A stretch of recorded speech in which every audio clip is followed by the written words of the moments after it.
Hello, fans, and welcome to This Day in Baseball, where we're going to bring you a full radio broadcast of today's game. And before we do that, I just want to thank Classic Baseball Radio, and there's a link in the notes where you can check out their full channel. They have many great radio broadcasts. And while you're listening to today's game, if you want to check out much more about the game and the players, look on the links below, and you're going to see links to player pages, the date the game happened, the year it happened, and the play-by-play. Enjoy the game, and check out the links while you're watching the game, and please don't forget to hit the subscribe button so that every time new content comes out, you're going to get that firsthand. And thank you again for checking out This Day in Baseball, and enjoy the game.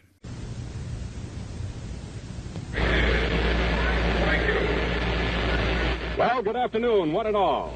At the Coliseum today, the temperature reading is in the low 80s. There is a wind blowing out toward right field. And there is just a touch of that famous Southern California smog. All in all, good weather for baseball. And it appears we have another packed jam audience. Yesterday, we broke a record, as you know, having over 92,000 people looking on. Right now, the Dodgers lead in the series 2-1. This is a must game for the Chi Sox, and they're pinning their hopes on the right-hander, big 39-year-older, Early Wynn. He won the first game, as you know, in Chicago, handily by a score of 11-0, although he was not there at the finish. He was a 22-game winner over the season of 59. He won more games than anyone in the major leagues. His mound opponent will be the 28-year-old Carolinian, Roger Craig. Craig is a much better pitcher than he performed in Chicago. Most of us know that. And he is determined to come on and win today for L.A.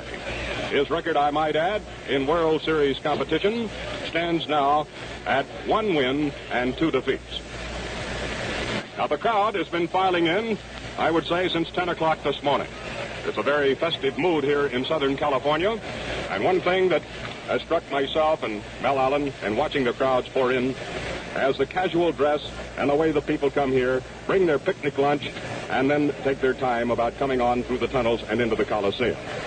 We have a change in the lineups today. Talking with Chicago's Al Lopez, he says we're getting hits, our averages look all right, but he says we're not getting runs. And for that reason, he's going to make a change. Not a drastic change. He says we've worked it before, but he is moving Jimmy Landis up into the leadoff position, and he is dropping Aparicio and little Nellie Fox. I know many of you fans, especially through the Midwest, are wondering about Billy Goodman, for he was hit on the right knee yesterday in the game by Larry Sherry. He is okay. There was a question as to whether he would play, but the latest word we have that he will be at third base. Here we go with the lineups for today. Chicago. Jimmy Landis will lead off in center field. Louis Aparicio will be at shortstop. Nellie Fox is hitting number 3, notice, and playing at second base. Lopez pointed out that Fox is capable of hitting the left field screen. He says he got more hits than anyone else on my club during the season, and he says maybe those other two fellas can get on and Fox can get them home. Number 4 batter will be Ted Kluszewski at first base. Sherm Lollar will be the catcher hitting number 5. Billy Goodman at third base. Al Smith will continue to be in left field. He's hitting 7. Jimmy Rivera in right. The pitcher will be Early Wynn. Wynn, winner of the first game of the World Series. He did drop one in 1954, you might remember, the third game of the series that year, to the New York Giants. Now, some of you might ask about Early Wynn. He tells us today he is okay. There was a slight stiffening of the elbow in Chicago with the wind blowing off Lake Michigan. He worked out yesterday. He pronounced, "I'm fit and ready," and he says we have to win this one. Now, for the home team, the Dodgers. Junior Gilliam will lead off at third base. Charlie Neal at second. Your number 3 batter is right fielder Wally Moon. Norm Larker is hitting 4 in left. Gil Hodges at first base. Don Demeter will open in center field. Johnny Roseboro, who was a defensive star yesterday, will catch and hit 7. Maury Wills will be at shortstop. And the pitcher is Roger the Dodger Craig. Craig lost the opening game and was taken out in the third inning. The umpires are heading for home plate. Ground rules are being discussed. and the 1959 World Series, I would like to say, is being brought to you from the Coliseum in Los Angeles. Do you suffer from sinus or nasal congestion, other cold symptoms? Here's good news. Gillette Laboratories, who bring you Thorexin, the guided cough medicine, have now developed a guided decongestant cold capsule that speeds relief right to the nasal sinus area. It's Thorexin Cold Capsule. Thorexin Cold Capsules help drain your sinuses and clear up stuffy nose. They work fast to help shrink swollen membranes, clear clogged nasal passages, and relieve misery of sinus pressure. And besides relief from sinus congestion, Thorexin Cold Capsules give you quick relief from other annoying symptoms of cold. Sniffles, watery eyes, headache, fever, and muscular aches. So remember, at the first sign of cold or sinus congestion, get Thorexin Cold Capsules with the guided decongestant that speeds relief right to the nasal sinus area. Thorexin Cold Capsules. Working behind the plate today of the National League, calling the balls and strikes, will be Frank Sikori. At first base of the American League will be Bill Summers. At second base, Frank Dascoli of the National League. And at third base, Ed Hurley of the American League. Al Dixon of the National League will be down the left field line. And John Rice of the American League will be down the right field line. A wonderful crew representing Commissioner Ford Frick in the series. And as you know, the last two games have really been close. You couldn't get them any closer. Yesterday, Los Angeles coming on to win it by a score of 3-1. All you have to do is be in Los Angeles to read the clippings and hear the reports, and you know what a tremendous hero Carl Furillo is about this time. For it was his hit that turned the tide yesterday. The pitching was strong, and Dick Donovan, of course, even in a losing cause, was quite a pitcher for the Chicago White Sox. Now, this is the fourth game of the series, and as you know, the players only get cuts on the first four games. But it's a cinch when the proceeds are counted later today that the individual player pool will be the largest in the history of baseball. There's just a lot of guessing here today, but the closest figures we can reach, the winning individual share will be something like $16,000 per man, and the losing cut will be close to $10,000 to $11,000 per man, which would top the record that was put up in the '54 series between the New York Giants and the Cleveland Indians. Once again, it's a shirt-sleeve crowd. It will go over 92,000. One thing that Mel and I get a big kick out of here at the Coliseum is many of the people far off in the distance bring their own binoculars to follow the game. And another thing I've noticed, there must be thousands and thousands of transistors in the stands today so they can follow the game as well. Now, as most of you know, the Classic World Series Championship will go to the first team to win 4 games. Chicago is hopeful of extending this by winning today or tomorrow and moving back to Chicago. But there is no doubt now the Dodgers are in the driver's seat. It's already been announced for tomorrow that Bob Shaw will do the pitching for Chicago. And Walt Austin has given us an inkling that Larry Sherry might pitch tomorrow if he is not used in relief today. If he is used in relief, the left-hander Sandy Koufax will go tomorrow. And I might add, tomorrow's game will be starting at 4:45 Eastern Daylight Time, and we hope you'll plan to be with us at that time.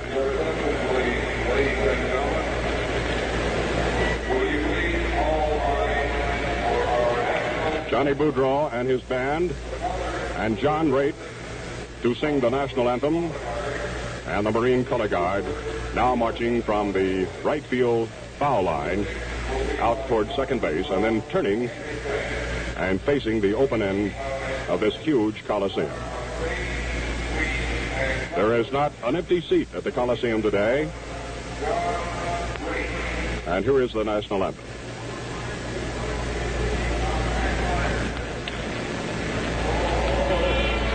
Can you see by the dawn's early light what so proudly we hailed at the twilight's last gleam, whose broad stripes and bright stars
Pause 10 seconds for station identification.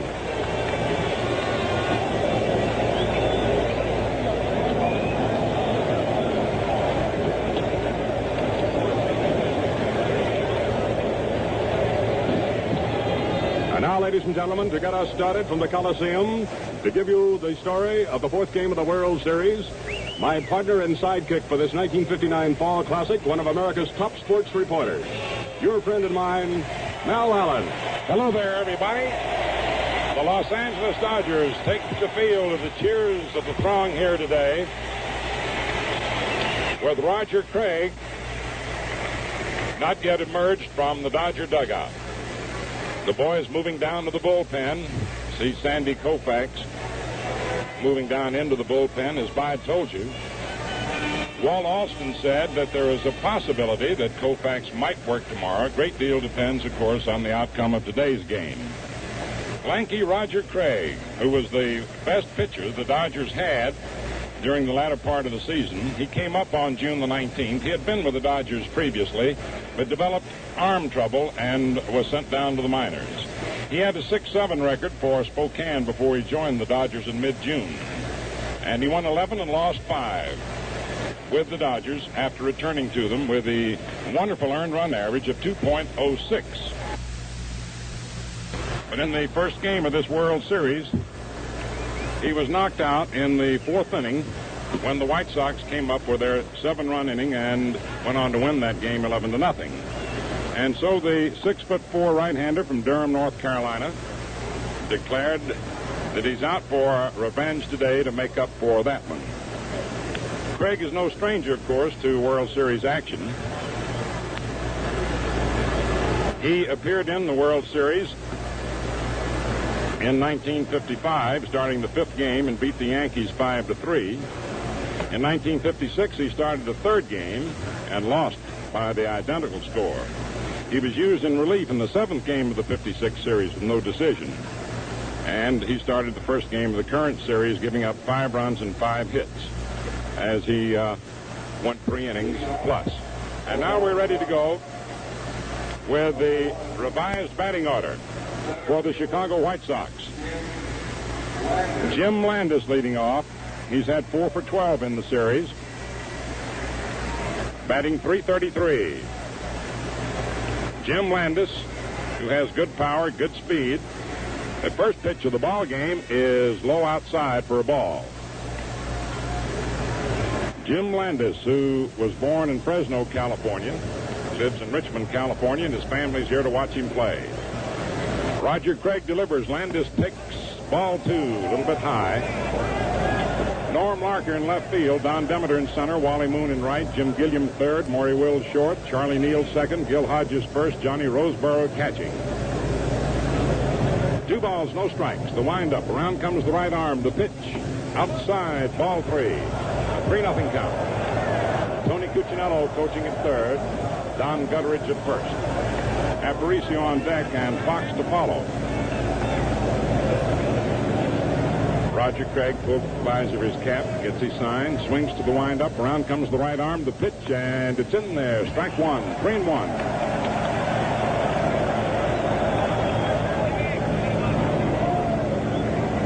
Year-old Roger Craig, 6'4", 192 pounds. Ready for the 3-1 pitch. It's on its way. The right-hand batter swings and lets a high fly ball into center field. Don Demeter moves in under it and makes the catch and is one away. Now coming to bat is Louis Aparicio, who's had 4 for 14, hitting .286 in the series. Louis picking up 2 hits yesterday. Jim Gilliam shortens up to third and on the grass as he was for Landis. Roger Craig delivers, and the pitch is low and inside. Ball 1. The outfield around toward left. Aparicio takes a look at Cuccinello for a sign. Louis is a good bunter. Here's the delivery, and it's high for ball 2. And Roger Craig asks for a new baseball. Frank Sikori at the plate makes the exchange. He's from Fort Huron, Michigan, working in his second World Series.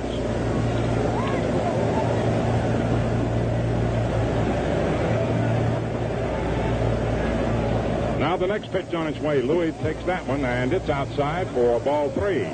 3 balls, no strikes, and on the second straight batter, Roger Craig falls behind on the count.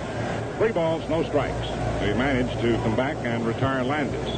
He aims the 3-0 pitch, and it's in there for a called strike, 3-1. They give Aparicio a lot of right center. The 3-1 delivery, and it's outside for ball 4. Aparicio draws a walk.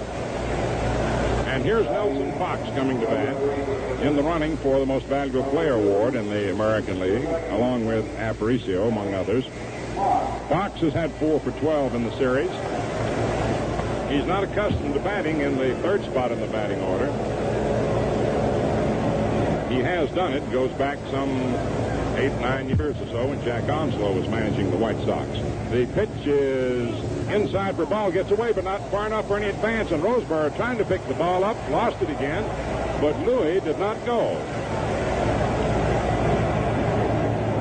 It was not a ball that got too far away from Roseboro. But Johnny, ever mindful of the speed of Aparicio, shot back in a hurry and took his eye off the ball as he started to pick it up and didn't get the handle. But Aparicio was not going. Jim Gilliam and Johnny Roseboro have a word or two to say to the tall right-hander. And now they're all back to position. Nelson Fox at bat. 1 out and 1 on the first inning. 1 ball, no strikes. The stretch by Craig. There goes Aparicio. The pitch is taken. There's the throw down, and Aparicio is safe. Louis Aparicio, who stole 56 bases during the regular season, steals second. And that's only the second stolen base for the White Sox in the series. Jim Landis stole a base yesterday, but there was a runner on third, and Roseboro didn't make a play on him. Aparicio attempted to steal, was thrown out on a very close play. He claimed that he was safe, and so did Al Lopez later, but it was very close. Aparicio leading off second. 2-0 pitch to Fox. Swung on, hit foul, back to third, out of play. A 2-1 count on Nelly. The outfield plays him toward left and center left, straightaway right. Big gap in right center. Fox, who's not a power hitter, hits a lot, as we said, toward left, left center. And Al Lopez figured he might be able to hit the screen. 2 balls, 1 strike. Roger Craig getting the sign from Roseboro. Taking a lot of time. Aparicio with a good lead off second. Dancing away. The stretch, check to the runner. Here's the pitch, swung on, and there's a high pop in the very short right center. Coming on is Demeter, and here comes the right fielder, and it's a pit ball. Aparicio only goes to third, and Fox running it out all the way goes into second. As Wally Moon racing on from right. He and Demeter racing in. Neal started back, so he couldn't get it. Demeter came on from center. Remember, he was playing to left center. And remember that Moon was playing straightaway right, and the ball was a Texas League pop-up into right center field. Aparicio had to play it safely. He could not be certain whether the ball would be caught or not, and the ball fell right at the feet of Moon as he leaned over, racing in. Fox, racing it out all the way, goes into second and is credited with a double. Aparicio, of course, had to play it safe as well, and therefore could not score. Here is Ted Kluszewski. Big Klue with 5 for 11. Finds the outfield straight away. Runners on second and third and 1 out. And once again in the first inning, the White Sox threaten. And they're going to put Klue on with first base open. He's going to be purposely passed with the right-handed hitting Sherm Lollar coming up.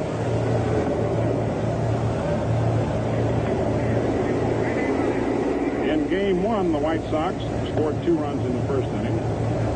In game 2, they scored 2.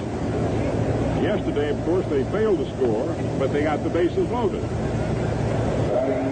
So they continue their first inning threats against the Dodgers. The 4th wideman, and down to first goes Ted Kluszewski. And so with Roseboro now out to talk to Craig. And with action in the Dodger bullpen, we have Aparicio on third, Fox on second, and Kluszewski on first. Sherm Lollar with 4 for 11. In this very same situation, yesterday in the first inning, fouled out to third with the bases loaded and 1 out. Now Roger Craig's all set to go. 3-man lead away. The windup. In comes the pitch. Swung on. There's a bouncer out to short. Wills over to Neal for 1. Back on to first base. Double play. And the tie is retired. No runs. 1 hit. No errors. And 2 men left on. And so at the end of the first half of the first inning, the White Sox nothing. The Dodgers coming to bat. The papers out here are using the biggest, boldest headlines they've got to report this series. And I'd like to use the biggest, boldest headlines to tell you about the sensational new Gillette 195 adjustable razor. This remarkable razor has an adjusting collar conveniently located right on the handle, so you can instantly set it for your skin and beard. You turn this micrometer dial for 9 different degrees of edge exposure and edge angle. At the lower settings, there is less blade edge.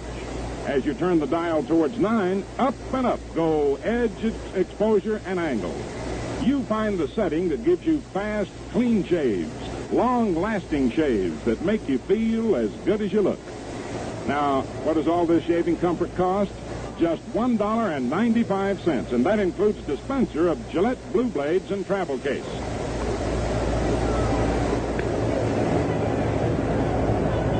Once again, the Dodgers defense comes to the fore. And we start off today just as we did yesterday, looking at it from the White Sox standpoint. The word frustration comes up again. The 4th double play executed by the Dodgers. And Sherm Lollar, who is a big gun on attack, once again fails to produce the runs. Yesterday, with the bases loaded in the first inning, Lollar fouled out to third. And Billy Goodman grounded out to first as the White Sox stranded 3. Now, in the last half of the first inning, Jim Gilliam, Charlie Neal, and Wally Moon will be the first 3 batters, with the great Early Wynn, who won 22 games and lost 10, on the mound. He won 271 Major League victories, ranking 15th among the all-time winners in Major League history. The left-handed hitting Jim Gilliam at bat. Wynn to the windup. In comes the pitch, and it's over the outside corner for a called strike. Jim Gilliam, a great ball player, has had 2 for 12 in this series. He's got good speed, he can bunt, and he's got good power as well. Early Wynn ready. In comes the next pitch, and it's low and inside, and Gilliam indicated a bunt, but held back, of course, when the pitch was low and inside. He had Kluszewski playing fairly deep at first. Billy Goodman shortened up at third. Smith in left, Landis in center, Rivera in right. And the outfield is just about straight away. No scores for the last half of the first inning. Early Wynn into the windup. In comes the pitch, and it is out over the outside corner for a called strike. 1 ball, 2 strikes to count now on Gilliam. Wynn throws almost every pitch in the book. And a little bit of an exception, one of his best pitches is a high fastball. Usually they try to get a pitcher to keep his fastball low. He throws a knuckler, slider, curve. He changes up the speeds on all those pitches. And a great competitor. Now the 1-2 pitch on its way to Gilliam. Swung on and grounded foul down the first baseline, in behind the first base coach, Greg Mullavey. Pee Wee Reeves coaching at third. Billy Goodman's at third base, Louis Aparicio short, Nellie Fox second, and Ted Kluszewski at first. 1 ball, 2 strikes. Wynn ready. In comes the pitch, and Gilliam takes it high and inside for ball 2, 2-2. Charlie Neal on deck.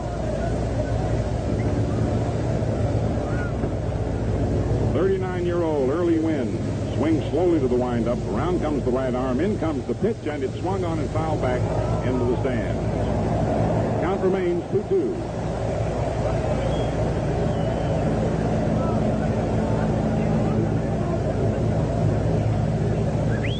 Wynn working slowly. He's had 3 days rest, and despite his relatively advanced age for a pitcher, he's worked well this year with 3 days rest. The 2-2 pitch swung on. There's a high pop-up out into short right. Fox goes out on the grass. Roseboro in. Nelly calls for it, makes the catch, and there's one away. Gilliam pops to Fox on the grass in short right. Fox is one of the best in the business in going out on a pop fly to the outfield. Now here's Charlie Neal. Neal has had more hits than any player so far in the series with 6.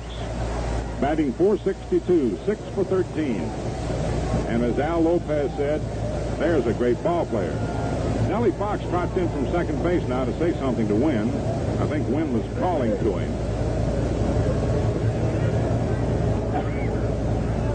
Wynn and Fox having just a brief conference, and Fox now walking slowly back to his position. Wynn looking out now to Landis, and Landis shaded a little to left center, and Wynn says back up a bit, remembering Neal's 2 homers in Chicago. Right-hand hitter. Wynn to the windup, and the pitch, fastball, bunted at, and it's in front of the plate. Throw down to first in time. He bunted the ball. It rolled right off the bat and right in front of the plate. We had to hold up for a moment to see whether it was fair or foul. Frank Sikori signaled fair ball. Lollar out in front of the plate, picked it up and fired a clue to get Neal. So there was the switch with early Wynn turning around and telling Jim Landis to back up, and Charlie Neal attempting to beat out a bunt for the base hit. Wally Moon, left-hand hitter, steps in. Had his best major league season this year. Wynn delivers, and it's low and inside for a ball. Wally Moon, who went to Texas A&M and got an advanced degree, a Master of Education. Full hitter, but he also utilizes an ability to hit the left field, hit the screen, or over it. Wynn into the windup, and the 1-0 pitch. Swung on, lined out into center. Landis coming on, can't get it. It's a base hit. Takes it on the first hop and whips his throw back into Aparicio. And Wally Moon lines a single to center for his 3rd hit in the series. Wally Moon, who hit .302 on the season. Now Norm Larker, batting .290, steps up. Duke Snider's knee is still bothering him, and so Walt Alston has had to keep him out of the lineup. Yesterday was the first time that Snider missed a World Series game for which he was eligible. Norm Larker, left-hand hitter. An easy toss over to first. Larker's at 1 for 9. Moon's a pretty good base runner. Steal situation present. The pitch, it's in there for a strike. Moon stole 15 bases this year. One thing that a lot of folks have sort of overlooked is the fact that these Dodgers steal a lot of bases, too.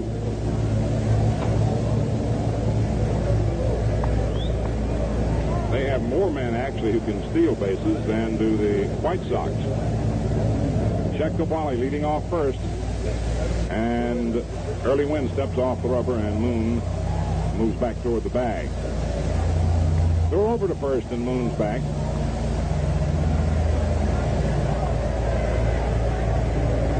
No score, last of the first inning, 2 outs. Wally Moon inching further away off the bag as Wynn takes the stretch. And the pitch. It's outside. Evening up the count at 1 ball, 1 strike. Pee-wee Reese, coaching at third, reaches down, plucks some grass. Little tension breakers. Billy Goodman, hands on hips, talking to the umpire at Hurley at third for a moment. Now we're ready. Moon leading away from first. Wynn to the stretch. Here's the pitch. Swung on and missed. Nice breaking pitch. Appeared to be a slider that broke in on the fists. 1 ball, 2 strikes now on Norm Larker. Gil Hodges is on deck. It's the last half of the first inning. No score. Outfield just about straight away for Larker. Moon with the lead, the stretch by Wynn, and the delivery. It's in there for call strike 3. Norm Larker watched the third one. And I wouldn't have been surprised if that had been a knuckleball, because Wynn will use one now and then. No runs, 1 hit, no errors, and 1 left on. At the end of the first inning, the score is White Sox nothing, Dodgers nothing.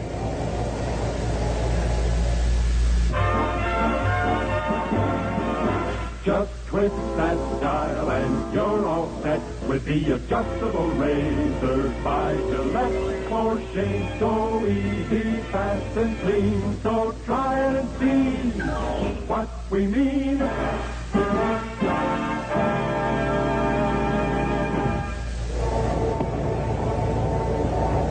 Billy Goodman leads off in the first half of the second inning for the Chicago White Sox, hitting 6th in the order, with Al Smith on deck and Jim Rivera to follow. Roger Craig, who has a good sidearm motion and throws 3/4 well, features a good slider, has pretty good control as a rule, though he was bothered by a lack of it briefly in the first inning. Like Drysdale, got in trouble, but had the right pitch at the right time.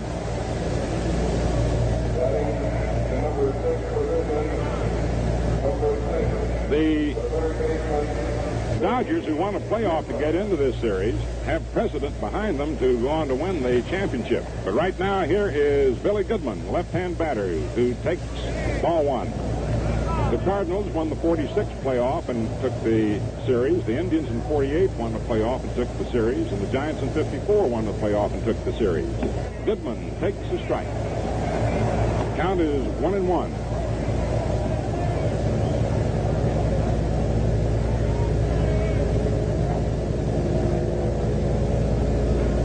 Roger Craig into the windup, and the pitch is over the inside corner. 1 ball, 2 strikes.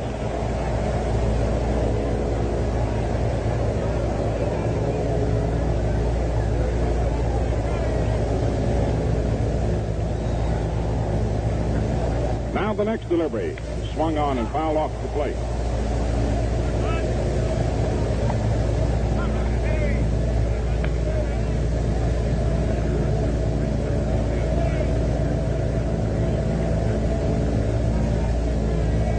One ball, 2 strikes. Now the pitch is swung on and missed. Strike 3.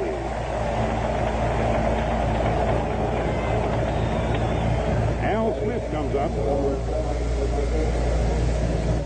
16, the left fielder, Al Smith. Smith's had 3 for 11. Goodman had 3 for 6. Smith bats him right-handed. Roger Craig's pitch is swung on. The ground ball between third and short into left field for a base hit. Norm Larker up for the ball, tossing back in to Maury Wills. Smith singles to left with 1 out in the second inning, and here is Jim Rivera. Jim still looking for his first hit.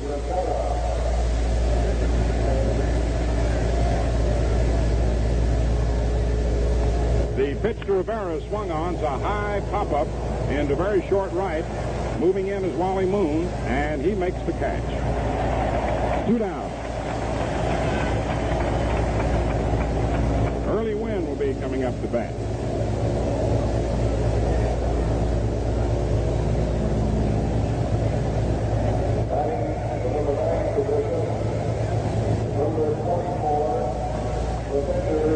Early Wynn coming up.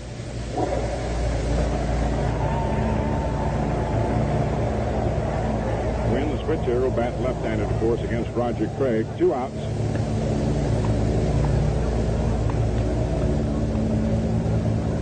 Al Smith on first base.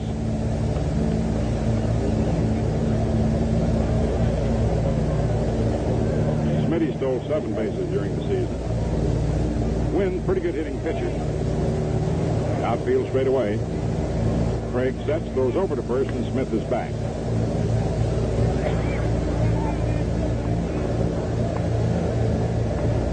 Check the runner once more. Here's the pitch, and it's in there for a strike.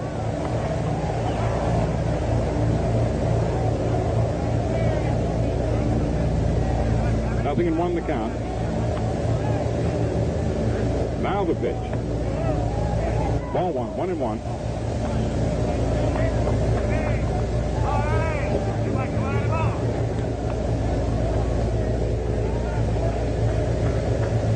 Throw over to first, but Smitty's on the bag. 1 ball, 1 strike, 2 down. Check to the runner. Smith leading away. Here's the pitch to Wynn. And it's in there for a called strike. Breaking stuff 1-2.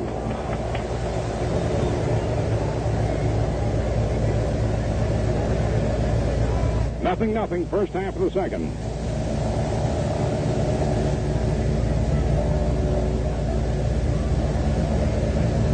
Roger Craig all set. They pitch to Wynn. It's low and inside. Ball 2-2.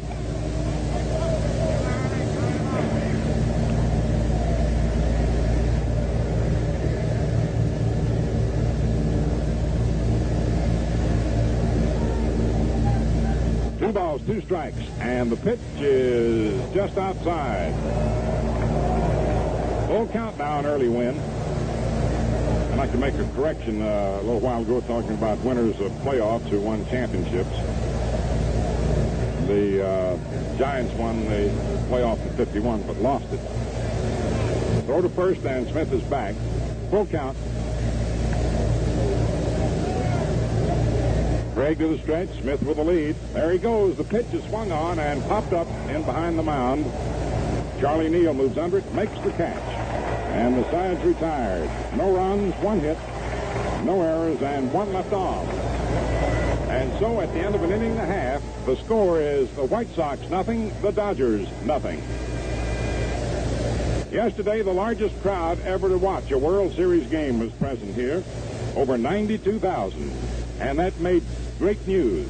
And the news of the new Gillette 195 adjustable razor sent men in to buy them by the millions. And there's a mighty good reason for that. Here's a razor you adjust to match your skin and beard. That's right. There's a dial on the handle of the Gillette adjustable with numbers from 1 to 9. Each setting indicates a different degree of edge exposure and angle. At the lower numbers, there's less blade edge. As you turn towards the higher numbers, more and more blade is exposed. Between 1 and 9, there's a stop that gives you utmost shaving luxury. Clean, refreshing shaves with a comfort every man wants. You get the finest shaves you've ever had. Refreshing shaves that keep you looking your best hour after hour, or your money back. You'll find the new Gillette adjustable in trim travel case with a dispenser of Gillette Blue Blades at your nearby store, only $1.95. Gil Hodges leads off in the last half of the second inning. Don Demeter on deck and Johnny Roseboro to follow. Gil Hodges, who's had 3 for 10 in the series. A native of Princeton, Indiana, and went to St. Joseph's College. Makes his home now in Brooklyn. Early win into the windup. Around comes the right arm. In comes the pitch. Fastball outside. 1 ball, no strikes. Pee Wee Reese cupping his hands down at third base, hollering words of encouragement up to Hodges. Early win, ready to work. Here's the 1-0 pitch to Gil, and it's low and away. Ball 2.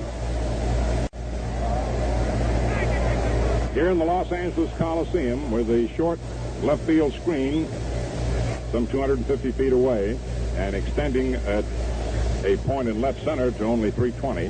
Forces the pitchers to try to keep that ball outside to these right-handed pull hitters, or in a spot where they can't pull. The 2-0 pitch now to Hodges. Swings and misses. Strike 1, 2-1.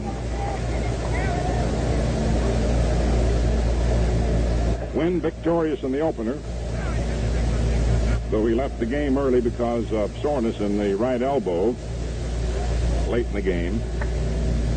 Has a 2-1 count on the strapping right-hand hitter, Gil Hodges. And the 2-1 pitch. It's outside for ball 3, 3-1. 3 balls, 1 strike. Outfield deep round to the left. A lot of room in right.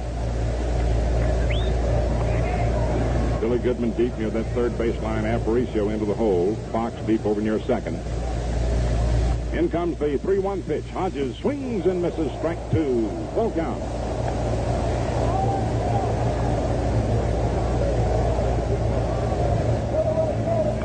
Wynn left the game in the 8th inning of the opener at Comiskey Park after giving up the single to Gilliam, complaining of soreness in the right arm. Now we're all set for the payoff pitch to Gil Hodges. Here it is. Swung on and foul back, and the count holds at 3-2. Full count on Gil. Dodgers leading in games 2-1.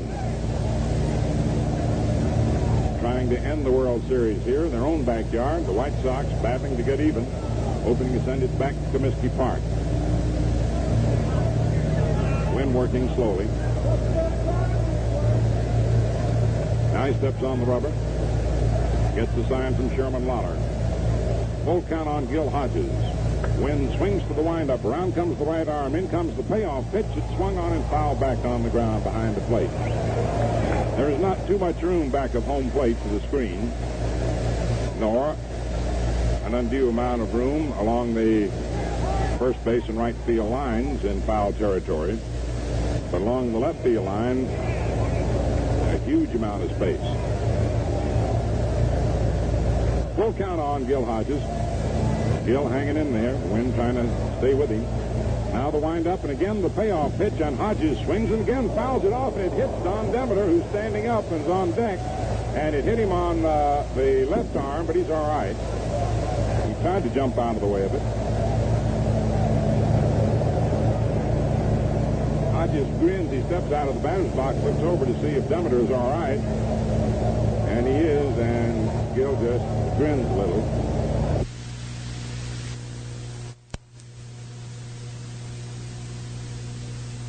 Landis nearby, and Smith makes the catch. One away in the last half of the second inning of a scoreless game. And now Don Demeter. 0-3 in the series.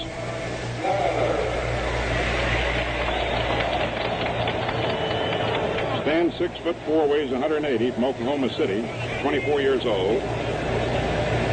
Good outfielder. If you get careless, he's got some power. He hit 3 in one game here in the Coliseum earlier in the season.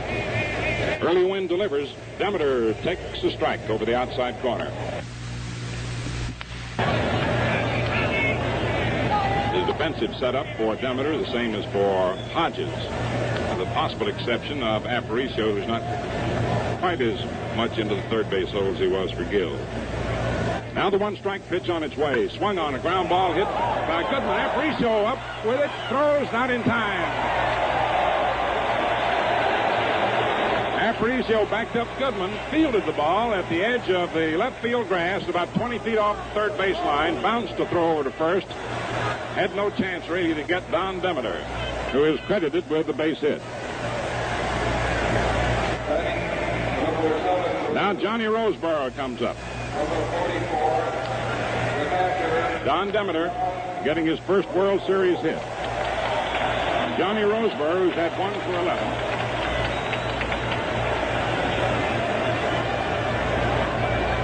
Bats him left-handed. Wynn to the stretch, check to the runner. Here's the pitch, and it is swung on and missed. Strike one. Roseboro went for a low inside fastball. 0-1 the count.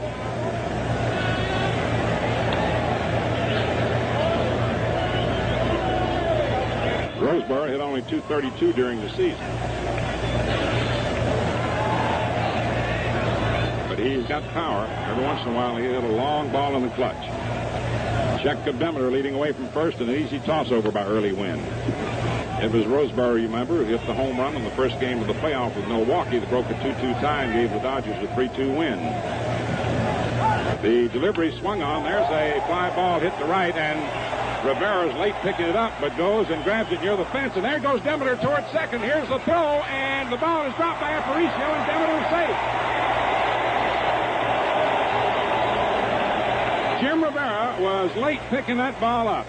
As the ball players have said, with a shirt-sleeve crowd all around. Open stands, remember, that sometimes it's difficult picking the ball up in a hurry. Wally Moon had that trouble yesterday and was late breaking on the ball. It dropped for a hit. Rivera finally picked this ball up, got back to the fence, some 333 feet over toward the right field line, further away from second base. Demeter, instead of going down and playing it halfway, suddenly shot back to first, tagged up, and broke for second.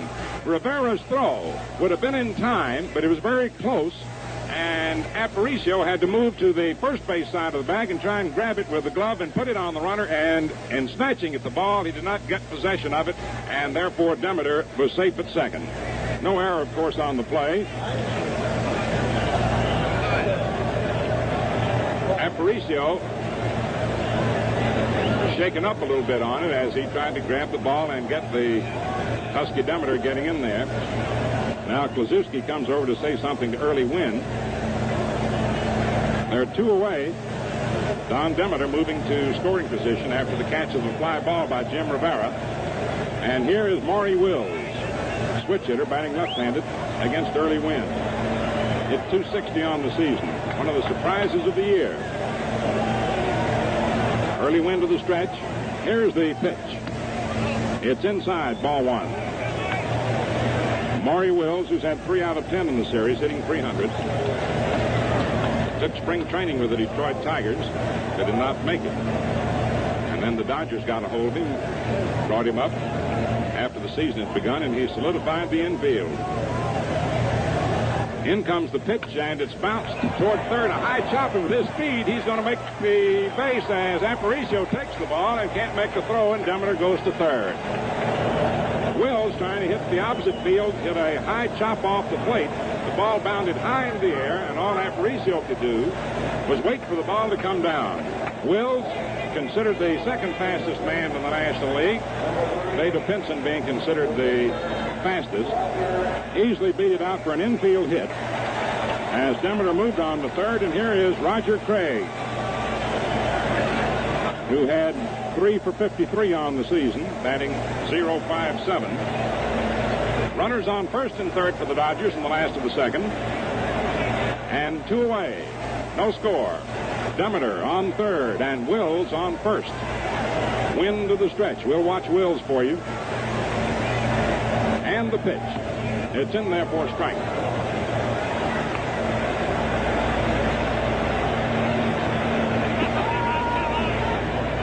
Nothing, and won the count on the right-hand batter. Goodman playing a shallow third. Demeter leading off third and Wills off first. Early Wynn to the stretch.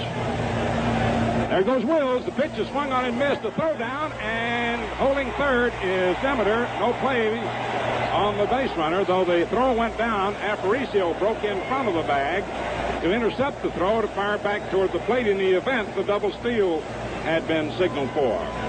That's why a moment ago I said we'll watch Wills for you, a good base runner who steals second, putting 2 men in scoring position, eliminating the possible force out at second. A 2-strike count on Roger Craig. Demeter on third and Wills on second. Stolen base for Wills. Early Wynn standing on the hill, getting a sign from Sherm Lollar.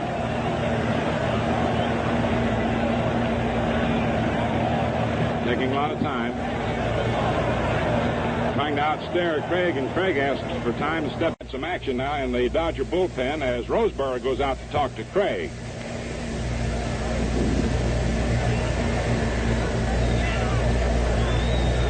Johnny trying to settle him down, probably telling him not to worry about the warning of the umpire.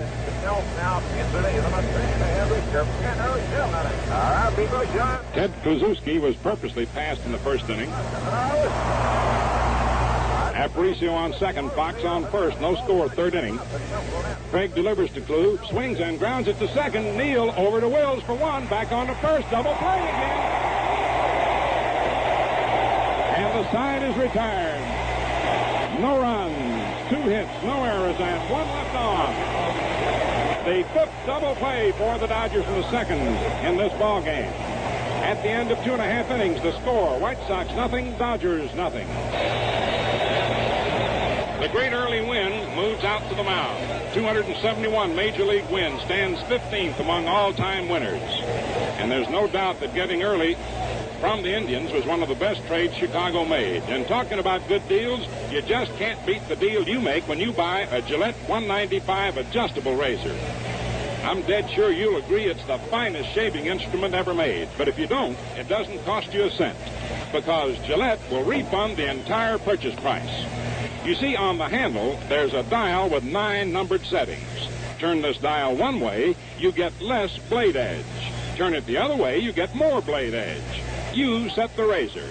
Right away, you find the stop that delivers clean, refreshing shaves, fast shaves with superb comfort. Try the Gillette adjustable. It costs only $1.95, and that includes a dispenser of Gillette Blue Blades and handsome travel case.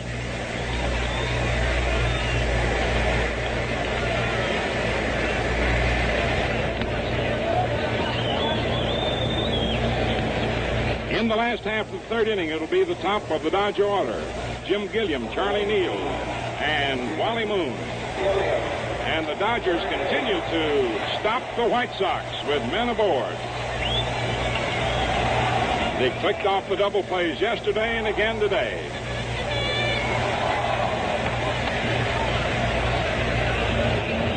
Three yesterday and 2 today. Early Wynn pitching to Jim Gilliam. The left-hand batter takes it low and inside. Ball 1.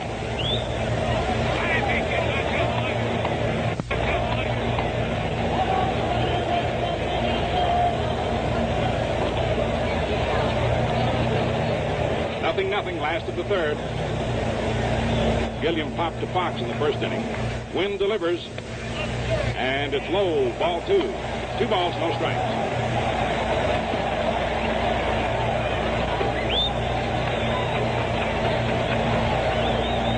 Billy Goodman way out on the grass at third. Gilliam is a good punter.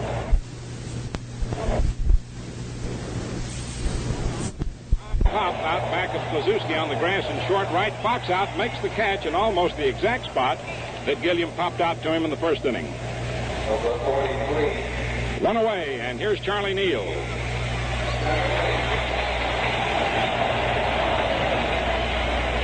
The Dodgers, Neal and Wills, so far in this series, have shown themselves to be the equal of Fox and Aparicio. And so the fans have been thrilled with great play by second baseman and shortstops. Charlie Neal swings and lets a high foul back to first, out of play. Neal bounced the box in the first inning. Has 6 hits in the series.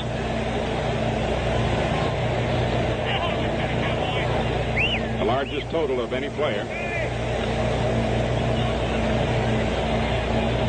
Early Wynn into the windup. In comes the pitch. Neal takes a high fastball inside, and Neal hits the ground. 1 ball, 1 strike.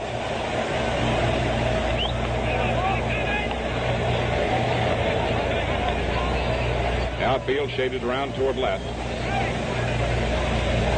Billy Goodman guarding the third baseline. Aparicio moves toward the third base hole. Fox about 5 strides to the right of the second deep. Kluszewski in halfway wide of first.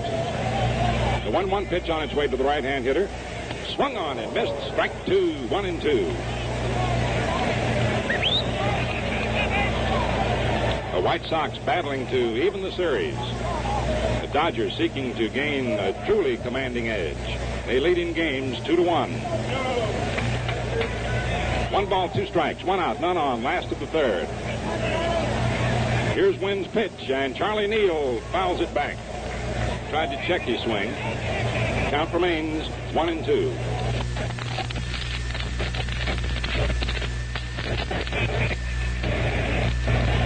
Nellie Fox whips out that red bandana handkerchief in the right hip pocket. Early Wynn studies the sign. Very deliberate worker. As he starts the windup, Charlie Neal asks for time and steps out on him. Early Wynn, a very amiable fellow with a nice smile, gives you a mighty stony stare when he's out on that mound. 1 ball, 2 strikes. We're all set to continue. The windup. Around comes the right arm. In comes the pitch. Charlie Neal takes a high fastball. 2-2. 2 balls, 2 strikes. A lot of chatter on that infield. And with the 2 coaches, Pee Wee Reese and Greg Malevy hollering, we're close to the playing field. Now the 2-2 delivery on its way. The right-hand hitter swings and bounces. Great stop by Wynn at the mound. He tosses over to first, and Neal is out. There was a tremendous shot. Right back, and it looked as if it was going to go underneath Wynn's glove, and he backhanded the ball as he whirled around, made a stab at it, and grabbed it, robbing Neal of a base hit. And so Neal bounces to the box for the second straight time. Now Wally Moon steps in. Single to center in the first inning. Left-hand hitter. Wynn to the windup. Around comes the right arm. In comes the pitch, and Moon takes it outside. Ball 1, half-speed pitch. Always keep in mind that while Wally Moon can pull, he's extremely dangerous in this ballpark in hitting to the opposite field, hitting the screen or hitting over it. 0-0, last of the third. 2 outs, nobody on. The pitch swung on and fouled off out of play to the left of the plate, and he was trying to go to left field on that pitch. 1 ball, 1 strike. Norm Larker on deck.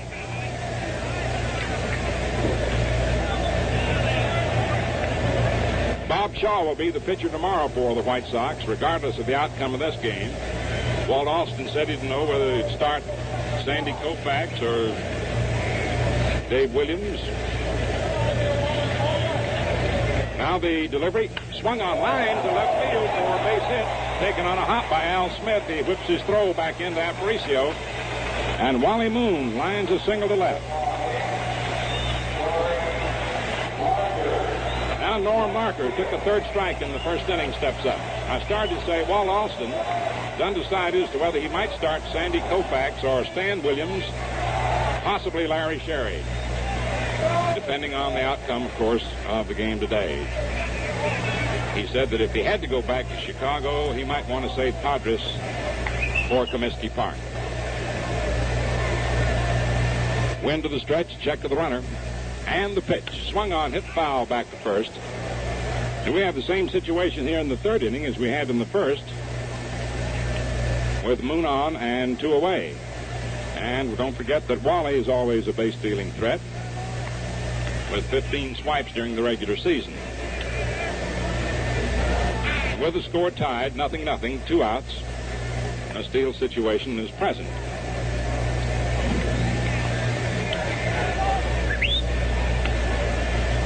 The ball boy brings up a new supply for the plate umpire, Frank Sikori. Now we're ready to continue. Aparicio is playing Lark over towards second. Goodman fairly close to the third baseline. A lot of room between third and short. Wynn to the stretch. Moon leads away from first. An easy toss over. Moon is back safely. Kluszewski returns the ball to early Wynn. 0-0 now, last of the third. Wynn to the stretch. Moon dancing away from first. Here's the pitch. Swung on, line out over second into center for a base hit. Moon turns second on to third. Here's Landis' throw, and it gets away from Goodman, and down to second goes Larker, and here comes Moon to the plate, and he scores.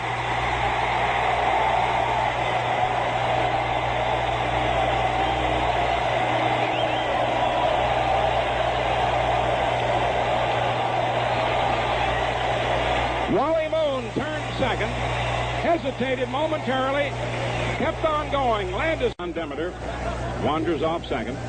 Nellie Fox is playing Roseboro halfway between first and second. Aparicio playing over into the third base hole a bit too. Once again we're ready. Early Wynn delivers. Swung on, line foul down the right field line, and the count remains 3-2. Johnny Roseboro got way out in front of it. Hit a screaming liner, but foul by 15 feet.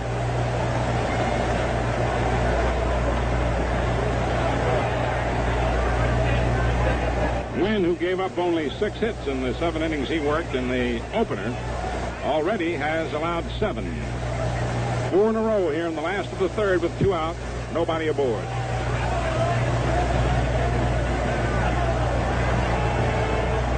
Demeter again leading away from second base. Wynn to the stretch, checks the runner. Looks back again. Here's the pitch to Roseboro. Swung on, looped into right field short. Here's Rivera digging hard. Can't get it. It's a base hit. Demeter around third. Comes in to score. Throw to second, and Roseboro is safe as the ball is dropped by Aparicio. The ball was kicked out of Aparicio's hands by Roseboro. Sliding in hard. Staley started to call Roseboro out when he suddenly looked, and there was the ball about 5 feet over to the shortstop side of second as Roseboro, sliding in hard, literally kicked the ball out of the glove of Luis Aparicio. And now Al Lopez comes out of the White Sox dugout to the mound as Roseboro drops a pop fly single down the right field line for a run batted in, scoring Demeter. And there is an error charged to Aparicio on taking the throw from Rivera, which had Roseboro easily out at second. Roseboro sliding in hard, kicked the ball out of Louis' hands, and the official scorer charges Aparicio with an error.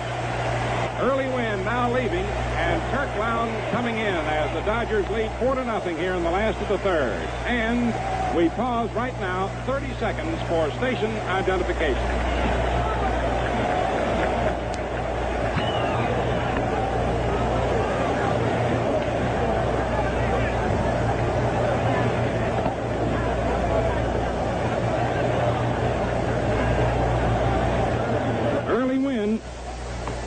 Is knocked out in the third inning. He worked 2 2/3 innings, allowed 8 hits. He did not walk anybody. Struck out 2 men. Got the first 2 men out here in the last of the third when Wally Moon singled to left. Norm Larker singled to center, and Moon, racing to third, had hesitated a moment rounding second. Landis made a beautiful throw to third, but with the runner sliding in and the ball hitting just at the feet of Billy Goodman, it bounced by him and by Wynn, and Moon came on in to score, and Larker went to second, scored on Hodges' single. Demeter singled Hodges to third. Hodges scored on a passed ball. Demeter went to second and just scored on Roseboro's single to right, and Roseboro was safe at second on an error by Aparicio, who allowed the ball to get away from him on Rivera's great throw to him. And now Turk Lown is coming in. And he will pitch to Maury Wills, who had an infield hit in the second inning. Turk Lown, the right-hander, delivers to the left-hand batter high, ball 1. 5 consecutive hits here in the third inning for the Dodgers with 2 outs. The record for most consecutive hits in an inning in a World Series game, 8. Turk Lown all set. And the pitch. It's in there for a strike. In the 1921 World Series, the Giants got 8 consecutive hits in 1 inning. The Dodgers have had 5. Roseboro leading away from second. The pitch to Wills swung on and missed. 1 ball, 2 strikes. Turk Lown, 6'1", 185-pounder, 35 years old. A native of Brooklyn, but now resides in Pueblo, Colorado. Here's the pitch, and it's a high fastball. It's a wild pitch. 2-2 the count. And we're getting some more action in the White Sox bullpen. Lown and Staley were the big relief pitchers for the White Sox during the year. Lown making 60 appearances. Here's the delivery, swung on. The ground ball hits the box. He's up with it. Throws to Kluszewski in time. And the side is retired. For the Dodgers, 4 runs, 5 hits. 1 error for the White Sox. 2 errors for the White Sox, and 1 man left on. At the end of the third inning, the score is Dodgers 4, White Sox nothing. Look sharp, feel sharp, be sharp and listen, mister. How are you fixed for play? Do you have plenty? How are you fixed for play? You better check. Please make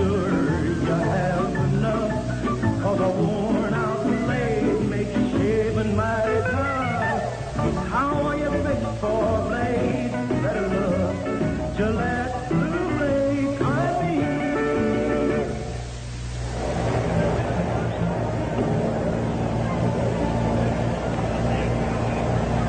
Sherm Lollar leads off in the fourth inning. Billy Goodman on deck and Al Smith to follow. Byram Som, these Dodgers have really turned on the running game. They're playing a slashing game. Well, you can say that again. We've heard so much about the running tactics of the White Sox in the American League, but it just goes to prove to you that Austin has these Dodgers moving. Of course, they showed it to the National League rivals all during the season, and they're really putting on a show here before over 92,000 people today. Here we go, back to Mel.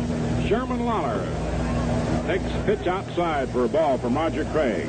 Lollar grounded to short into a double play in the first inning when the White Sox had the bases loaded.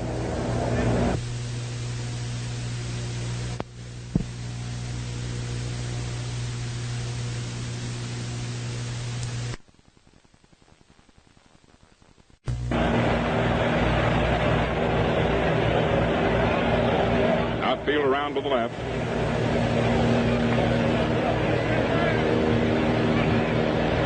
The 2-0 pitch to Lollar, and it's inside. Ball 3. 3 balls, no strikes.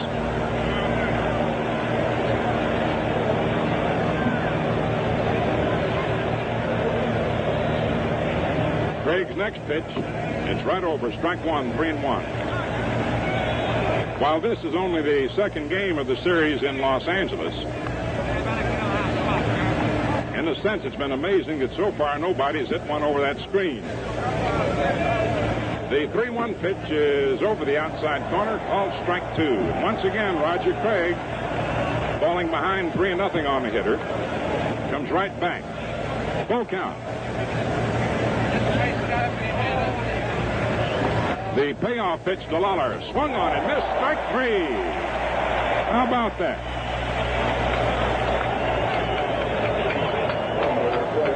Coming up now is Billy Goodman. In the first inning, twice Craig was behind on the hitters 3-0. He generally sports pretty good control. Gil Hodges comes over from first base to say something to him. Of course, with a 4-run lead, falling behind 3-0, you can take the chance of just firing the ball in there. Goodman struck out in the second inning. The left-hand batter looks at a strike over the inside corner. North Carolinian Roger Craig, seeking to atone for the first game, pitches a curve, it just misses. 1 ball, 1 strike. Outfield toward left and center left, straightaway right. Big gap in right center. The 1-1 pitch is low, ball 2, 2-1.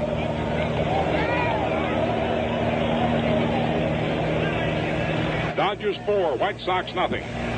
It's the first of the fourth. The 2-1 delivery. Swung on and missed. Strike 2. Threw him a slider. 2 balls, 2 strikes. Gilliam, who was in relatively short, has backed up deeper now at third and wide of the line. 2-2 count on Billy Goodman. Now the pitch. Strike 3 called over the outside corner. Wait a minute. Sikori went up with the right hand and then shook his head negatively. And so it is 3-2. He had gone up with the right hand, and then suddenly he shook his head in the negative. He didn't mean to bring the right hand up. It's only human. The payoff pitch, swung on and fouled off out of play. Once in a while, it will happen, just as you and I make plenty of mistakes, an umpire will holler, safe, and go up for the hand and get the hands turned around, just as Frank Sikori did there. But let me quickly add, and Byram Som will agree, and all who have been covering this series, the umpires have done truly a magnificent job. Roger Craig again to the windup and the pitch, and that one is in there.